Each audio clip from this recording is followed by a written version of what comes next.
Good evening. My name is Dr. John MacGuffin. I'm an associate of Dr. Watson and Sherlock Holmes, and we have an urgent announcement for those planning to attend the Global Gourmet Games this Saturday evening. We have it on good authority that none other than the criminal mastermind, Professor Moriarty, will be at the event that very evening.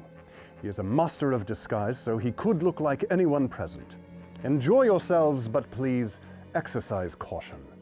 Now, why would Moriarty visit our beloved games, you may ask? Mischief!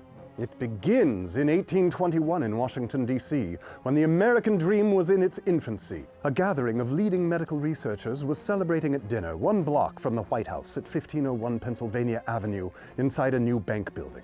The researchers had developed an elixir, you see. 2 vials that, when combined, would slow the aging process to a crawl.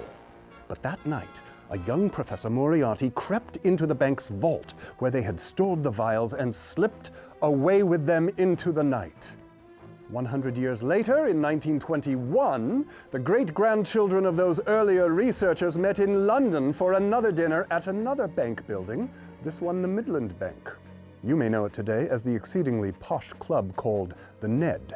But back in 1921, as the doctors dined on haggis and red herring, they entertained 2 special guests, Sherlock Holmes and Dr. Watson. They had recovered the stolen vials from Moriarty years before and placed them in the safest spot in the world, the vault of the Midland Bank, not far from where they dined that evening. However, before storing the vials behind that vault's massive 25-ton door, the largest the world had ever seen, Sherlock and Watson verified the contents of the vials by each taking a sip from them, which explains why they are both alive today. I have personally tested their blood and can attest to the strange life-extending chemical compounds contained therein. Now, imagine everybody's surprise that night when the vault was opened and one of the vials was missing. Yes, Moriarty had struck again. And that is why we must apprehend him tonight. In 2 years, it will be the 200th anniversary of that first dinner, and it will return to the site of the original at 1501 Pennsylvania Avenue to celebrate the opening of the Milken Institute's beautiful new renovation project, which will include its very own Ned Club thing, bringing us full circle, or at least 180 degrees.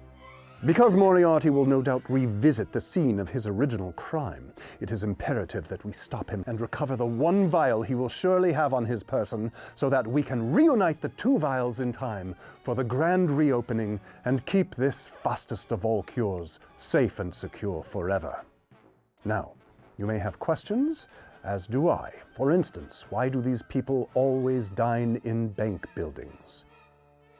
And what of the many narrative inconsistencies and plot holes with regards to Sherlock, Moriarty, vials, time travel, etc.?